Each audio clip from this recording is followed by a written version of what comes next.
Are you ready to create a life you crave? Let's spin that doom loop of negativity into an upward success cycle and start living lucky. I'm Jana. I'm Jason. And we are living lucky. We are feeling the feeling. I've got goosebumps. Okay, so I figured out a secret.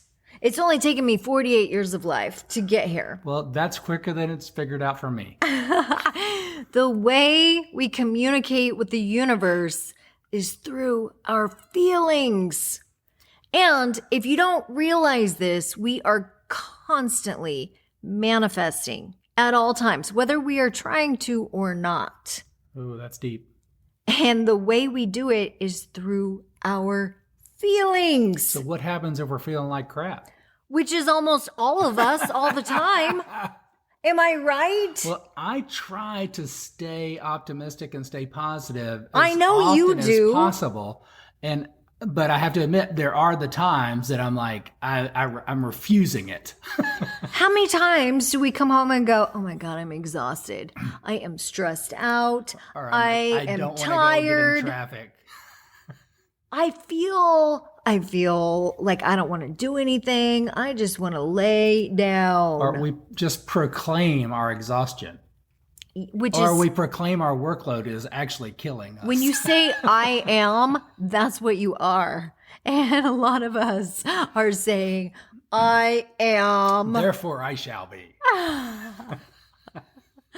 I am sick and tired. Yes. So I shall be sick. And I shall be tired. We are telling our brain, we are programming ourselves to be sick and tired. Sounds like a fun life. Let's do that. Think about this though. Think about it. It all makes sense. Okay, so here's it's all coming back to me. It's all coming now. There were moments of joy and there were passions of light. Okay, that's even better. Okay. Thank you, Hit Celine. it, Celine. Don't hit the ceiling on their way out. Okay, I've been studying my life now for the last 7-8 years, and I've been realizing it's almost like the stock market. And I look at my life and I go, okay, I was having some success. I was on a success cycle at that time in my life. Peak moments. And then I look at what was I doing at that time in my life? How was I feeling? Who were the people in my life? Me. And it's true. You know, you look at your life and look at the times when you were falling in love.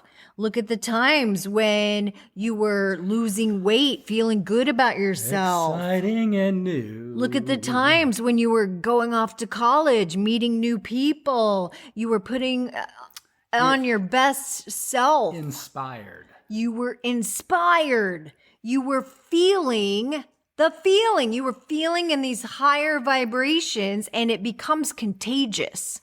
That's what happens. You may have had that little bit of a little bit of anxiety, but you overrode it with excitement and newness and adventure. And then you showed up as your full self, like just showed up and played full out. You talk about showing up and playing full out. You played full out, and you put on your best front. And things might not always have worked out the way you thought they would, but you're like, I'm going to make the best of this. Right. Maybe because I have to. Like when I went off to college, chose your destination. Like you literally said, I'm going to college. I'm going to make the best of this, yeah. right? Because I want to show up as a success. By golly.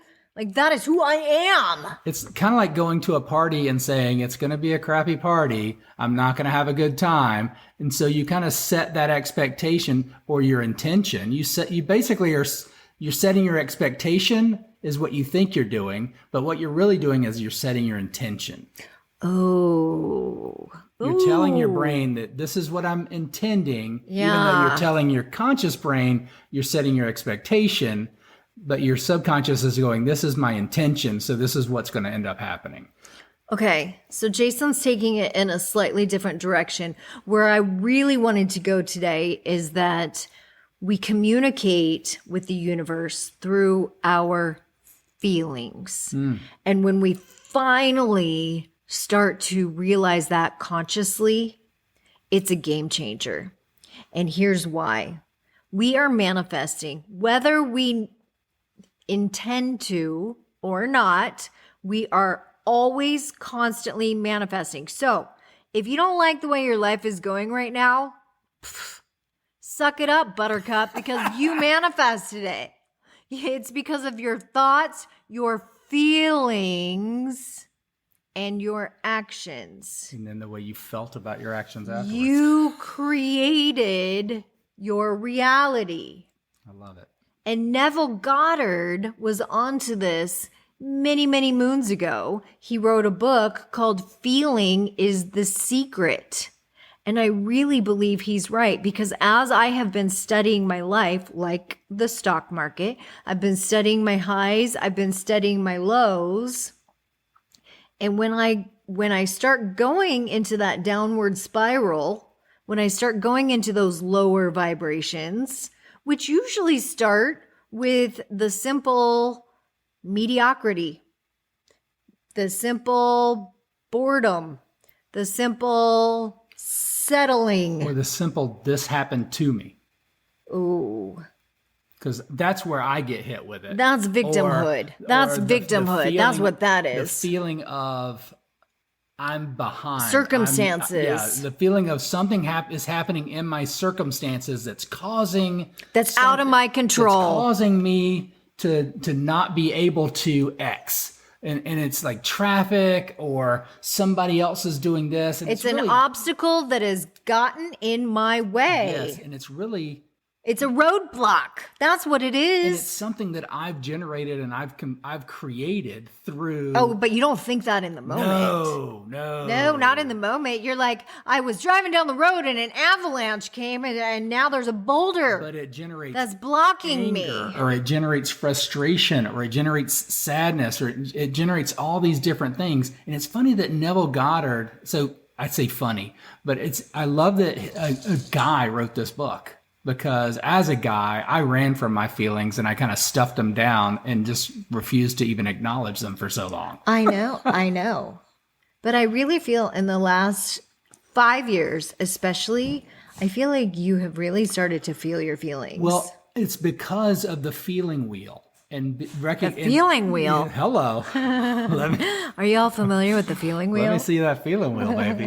But the feeling wheel that has the list of all the emotions and feelings on it, because I didn't even know there were that many feelings. We all put our feelings either in bad, sad, or mad.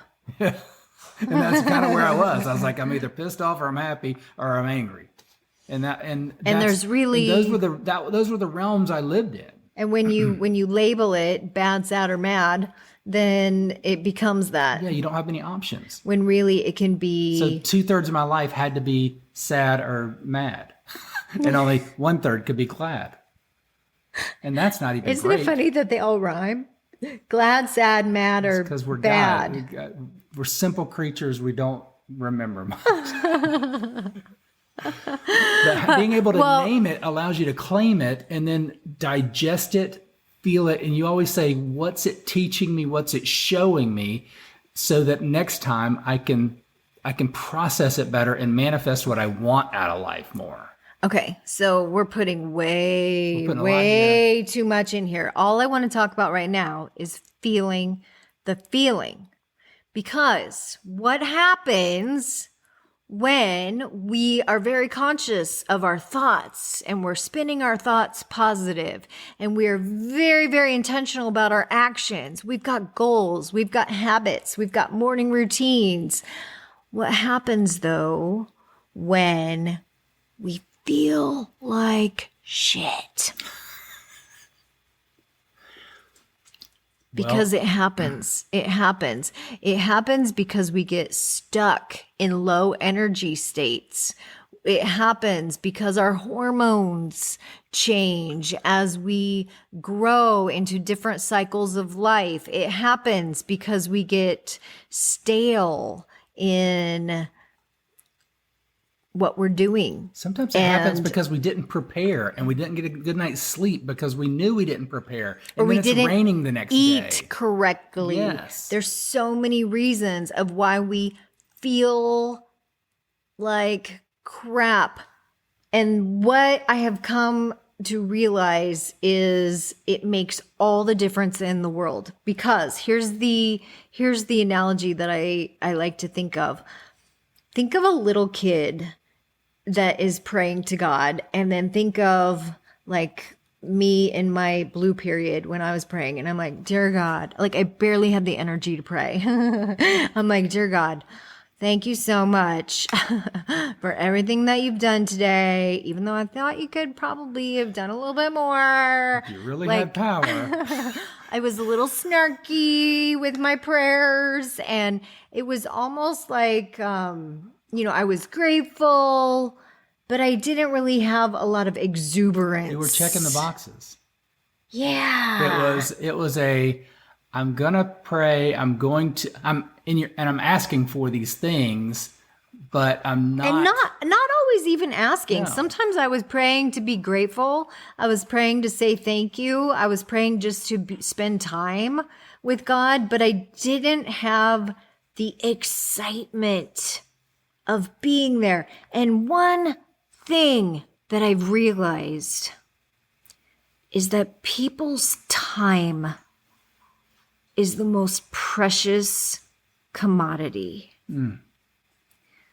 So if God is giving me his time, if the universe is taking the time to pay attention to me, I want to give and play full out and give my best emotions. Got goosebumps. Do you? Yeah. The fact that you are listening to this podcast, I want to give you the best value added content that I possibly can. I want to give you the wisdom that I have collected over my 48 years. And I want you to come away with inspiration. And I just want you to feel great when you listen to Jana and Jason.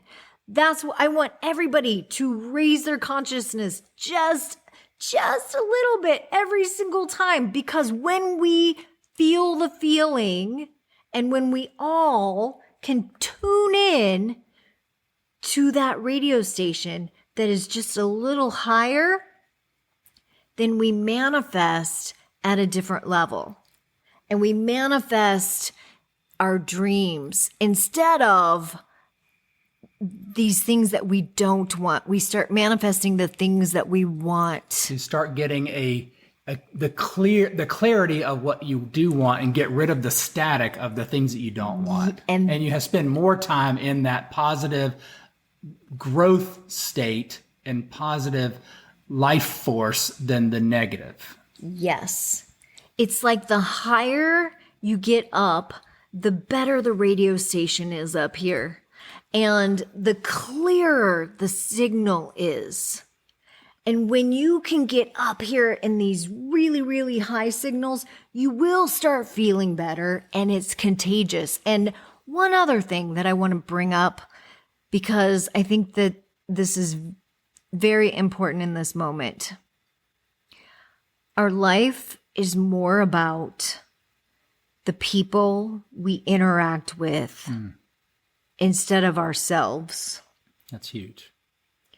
So if we can value people's time, and when we do get in rapport with the universe and get in rapport with God and bring our best emotions, bring our best to the people around us, bring our best energy, we're going to inspire others. We're going to inspire ourselves, because what we give to others will come back to us. And you always say energy is contagious, and oftentimes we're absorbing the feelings of others. So do you want to be that person that's bringing a crappy feeling to someone close to you? And that doesn't mean to not feel Right. those crappy feelings, because those crappy feelings, They're bumpers. They're guideposts. but they also have energy, and they also have fuel in them. If we can learn to dance with them. If goosebumps again. Really? Yeah, because they do have energy, but you have to use them to push you, or to to catapult you towards what you want instead of allowing them to resonate or and pull you drag down into. So I think of it as like the dark place. A lot of times we get caught in the ruminating. The ruminating to me is kind of like the person that goes to the well to grab water, and they're looking into the well and they're like, oh, it's dark down there. And then they get scared of the dark and they start looking deeper in the well. And then their feet come off the ground a little bit and they look deeper into the well and then they fall into the well. Because they kept going. Timmy, are you okay? They ruminated on the darkness. Right. So if you keep ruminating on the darkness, you end up falling down into the well of the darkness. When there's a pasture of green and all this behind you, all you had to do was get the water and go back. So get what you need from the feeling and then go back to what you want in life. And that's it. So you don't have to ruminate. You don't have to keep leaning into the well. Get what it's showing you, and then go back towards what you want and use that power, the dance and the energy from whatever that feeling is, and let it catapult you towards the good stuff. Ooh. I'm feeling it. I'm feeling it. You should see Jason. He's bouncing up and down on his ball. My Bosu ball. Woohoo! He looks like it's the Pillsbury Doughboy. That's who it is. Now I'm going to go into that crap mood. No, don't do it. Don't do I'm it. kidding. I look like the Pillsbury Doughboy with an ab. No, there you go. With abs. With one ab. We should invent that character. That would be a good one. That would be a good one. Who only eats broccoli? Rock and rolls. Brock and rolls. Nice. He only eats broccoli. Like he has green smoothies every morning. I need a green smoothie. The Pillsbury vegetable. Now we're getting in the weeds. I love but we're having a good time. We are having a good time. All right, feel the feeling. That is our hack for today. And we didn't make it up. We learned it from Neville Goddard. We are just now discovering this at 48 years old, and we want to share it with you. Feel the feeling. That's how you get into rapport with the universe we are constantly manifesting. Have a great day, guys. Bye-bye. If the idea of living lucky appeals to you, visit us at startlivinglucky.com.